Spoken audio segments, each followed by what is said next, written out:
EasySMX Controller Switch Test Quality Review. 2 important advantages to know. Work Rift.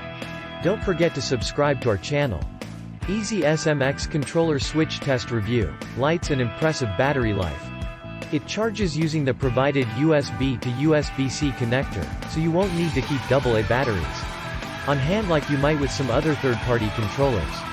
The controller turns off after a few minutes of inactivity, so you don't have to worry about it wasting battery life when you're not using it. EasySMX Controller Switch Test Review. Design and features. This Switch controller has a similar overall shape as the Pro controller. The home and screenshot buttons, as well as the basic buttons found on the finest Switch controllers, are all included. There's also a turbo button, which I found to be really simple to configure. EasySMX gamepads, like many third-party Switch controllers, feel light in the hand when compared to the Pro controller.